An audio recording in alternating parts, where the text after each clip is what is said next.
We are glad to welcome you to our channel. Kindly subscribe to our channel and share our videos with your friends and relations. And click on the bell icon for instant notification whenever new videos are uploaded on this channel. Rest assured that we are going to have a very exciting and inspiring discussion. Let's dive into the lesson right away. Hello friends, welcome back to our language lessons. Today we have a special video prompted by a comment from one of our esteemed viewers, Adesewa Hannah. Adesewa has raised an interesting point about the use of that, T-H-A-T, in sentences, particularly in the context of clauses. Of course, we are going to look at the question, can a noun clause begin with that, T-H-A-T, because of the comment from Anna, which suggests that once a clause begins with that, it must be an adjectival clause. Because as she pointed out, the word T-H-A-T, that is an introducer of adjectival clauses, which actually is correct. But the question is it every clause that begins with that constitutes an adjectival clause? So before we get started, don't forget to hit the subscribe button and the notification bell so you won't miss any of our future lessons. This is English Classes Online, and I am your host, Benjamin. Now let's address Adesewa's comments, and then we dive into the topic, can a noun clause begin with that?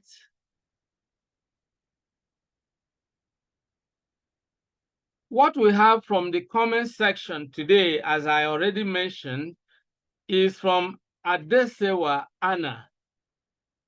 In her comments, Adesewa wrote as follows: with due respect, sir, check that 2019 question. That in the sentence is an introducer of adjectives. So it is not a noun clause, but an adjectival clause. Your response is highly respected. So she actually asked for my response, which is why I am presenting this lesson video to give clarification. Okay? Now, as you can see, Adesewa's comment raises two important questions which we are going to address in this lesson. Question number one, should every clause introduced by that constitute an adjectival or adjective clause? Two, can a noun clause begin with that, T-H-A-T?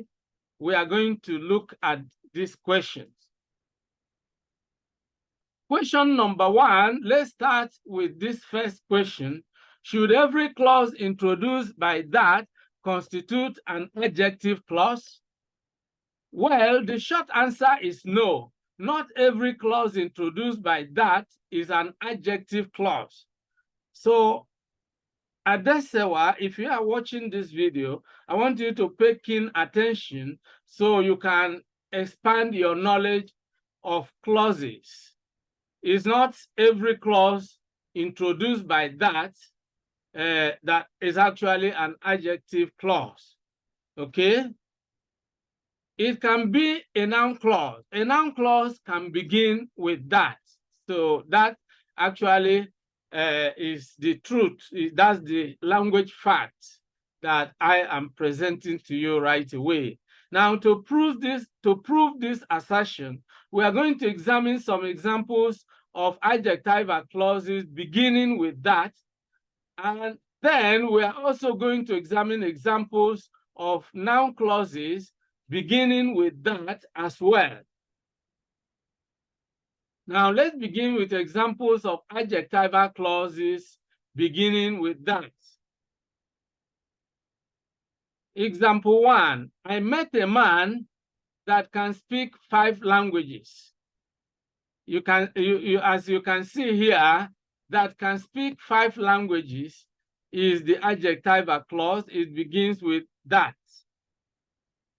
In this case, that can speak 5 languages. In this case, that can speak 5 languages provides additional information about the man. It is describing a characteristic of the man.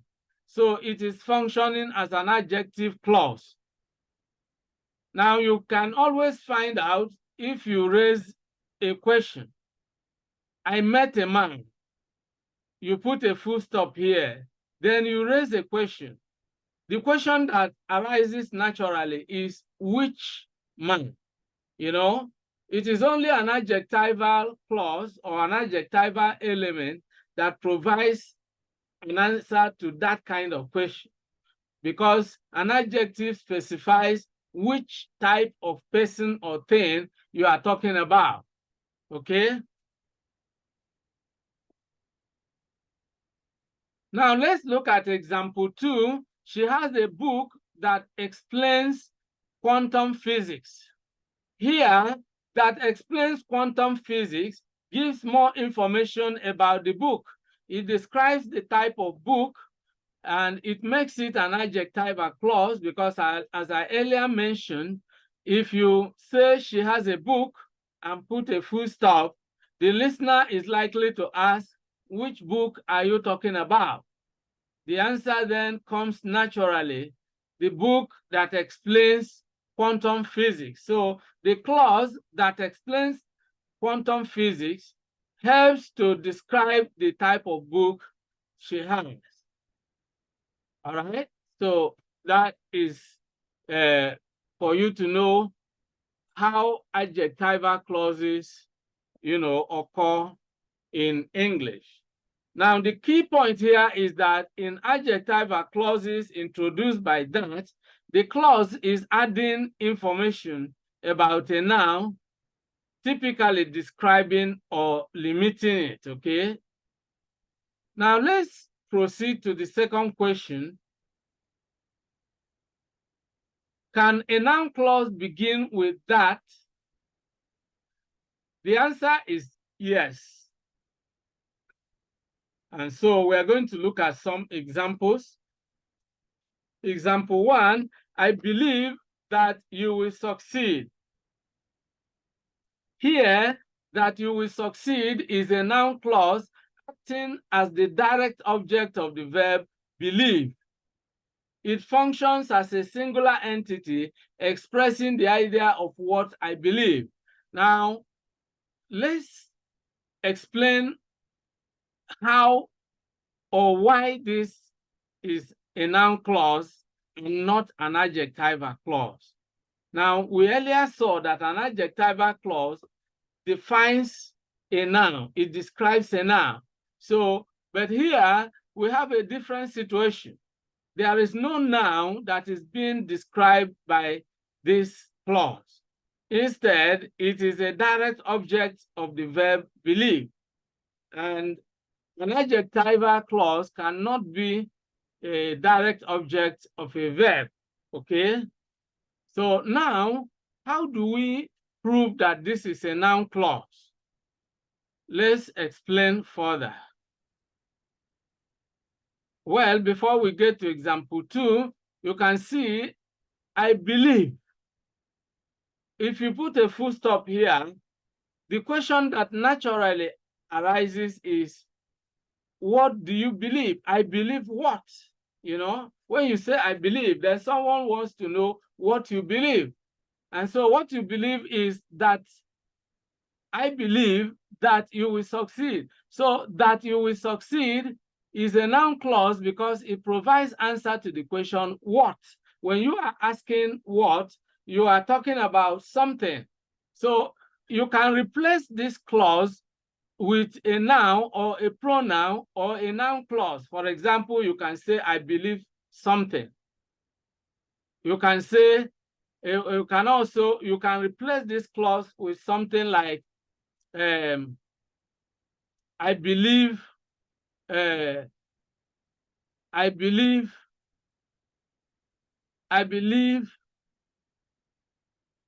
something. I believe something, you know. For example, you can even tell someone, I believe you, or I believe what you have said. I believe the theory. I believe the I believe the anything that, you know, is believable, you know, I believe. Or you can say, I believe him. I believe him, you know. So you believe someone or you believe something. So what can replace this clause? A noun can replace it, and that shows you that it's a noun clause, because only a noun clause can behave like a noun or a noun phrase. Now let's look at example 2. She said that she wants to earn a musical. She said rather that she wants to learn a musical instrument. In this case, that she wants to learn a musical instrument acts as the direct object of the verb said. It represents the content of what she said. Okay? Again, you can replace this clause, you know, that she wants to learn a musical instrument.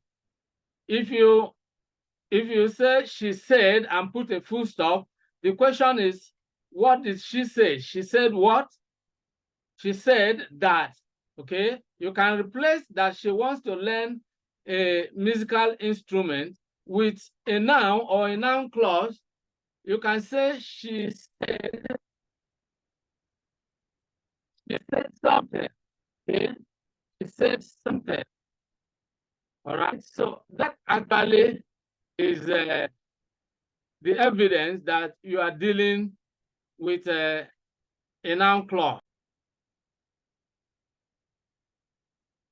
So you can replace this clause with, you know, a noun or a pronoun.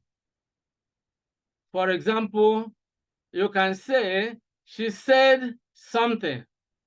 What did she say? You know, so a noun can replace this clause here, and this shows that this is a noun clause. Okay, so we are going to examine this more critically as we look at the 2019 question that I explained in that video, which prompted Adesewa's comment.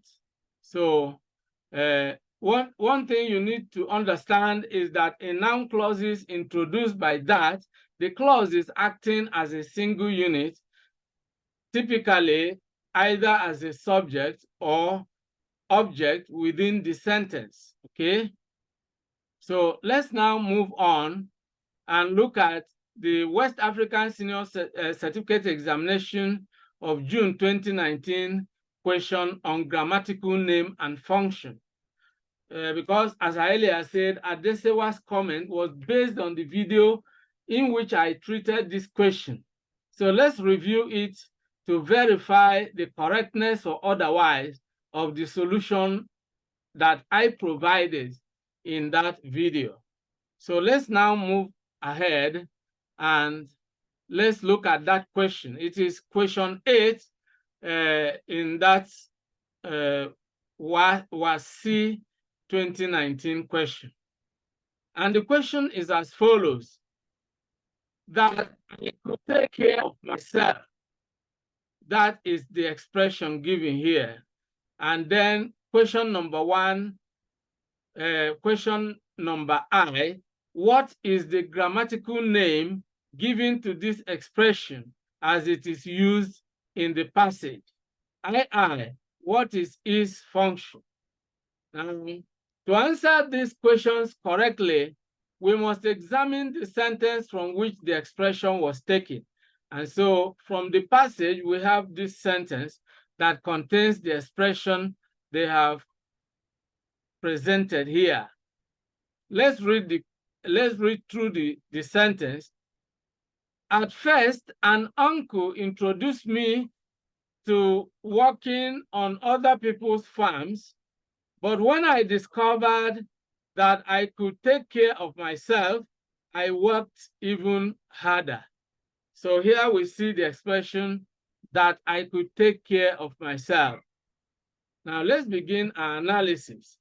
Using the border principle and the question method, let's find out the grammatical name of the underlined expression. Say the part before the underlined expression, omit the underlined expression, and then raise a natural question. That's what we are going to do now. So let's begin to read from, the second part of the sentence. But when I discovered, and then we put a full stop.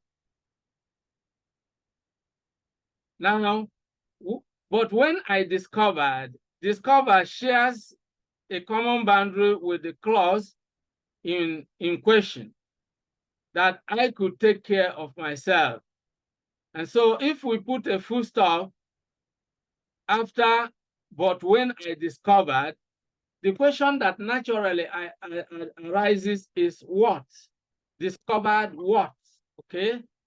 As I earlier mentioned, it is only a noun or a noun phrase or a noun clause that can provide answer to this type of question.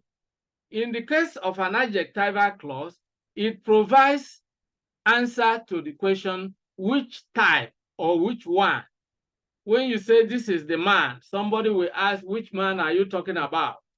The man who visited us last week, who visited us or that visited us is an adjectival clause. But here, when you say, but when I discovered, the question is not which one. The question is, what did you discover? Discovered what? Okay.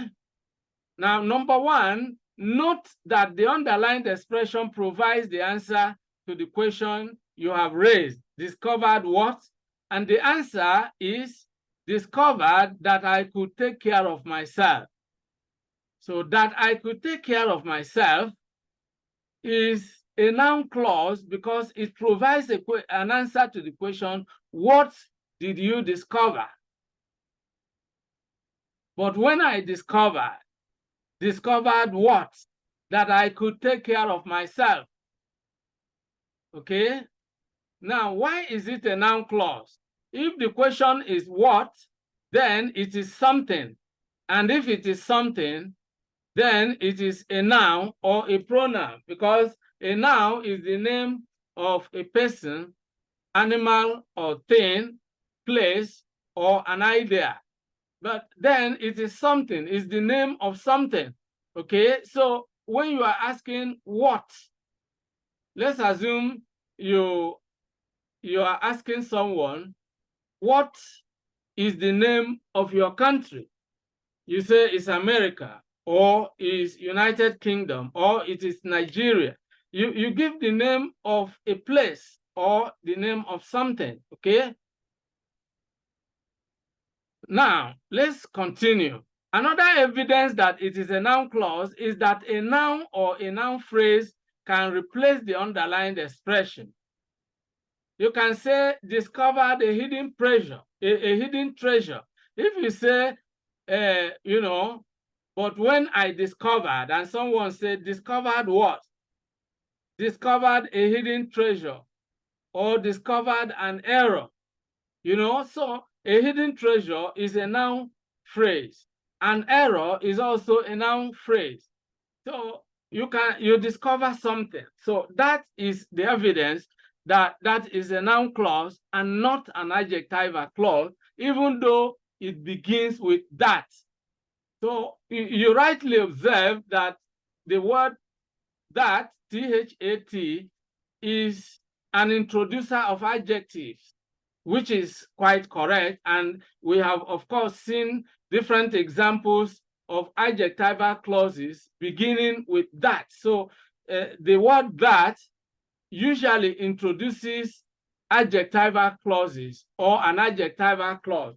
But then you need to broaden your intellectual horizon by coming to the knowledge that it is not only an adjectival clause that begins with that. Because I believe that this video will increase your knowledge of different types of clauses in English. And the more you learn about different types of clauses, the more you improve the quality of your English grammar. Number 4, why is it not an adjectival clause? An adjectival clause provides an answer to the question, which one? For example, this is the book that you gave me last week. This is the book. The question is, which book? The book that you gave me last week. This is the book. Which book? Answer, the book that you gave me last week. That is what an adjectival clause does. But then the question we saw in the 2019 Wassce, a noun clause. So in response to Adesewa's comment, it is clear that not every clause introduced by that is an adjectival clause. It can also be a noun clause, as we have clearly proved in this lesson. It depends on whether the clause is providing additional information about a noun. In this case, it becomes an adjectival clause, or if the clause is acting as a singular entity within the sentence and provides answer to the question what or who, then of course it's a noun clause, even though it begins with that. I hope this clarifies the usage of that in different types of clauses. If you have any more questions or topics you would like us to cover, feel free to leave a comment below. Thanks for watching, and don't forget to subscribe. Many thanks for watching today's video. A big thank you to all of you out there for being part of today's episode. I hope you enjoyed the video. If you did, kindly subscribe to this channel. Subscribe now as a way of giving us support. For notification about new videos, click on the bell icon. You will find the bell icon. Click on it so that whenever a new video is uploaded, you will be instantly notified. If you have actually enjoyed the video, like and share the video with your friends and relatives. This is very important. If you have any comments, leave your comments below. Any questions, any suggestions, we would gladly receive them and respond promptly and positively to them. See you in the next video. I look forward to always seeing you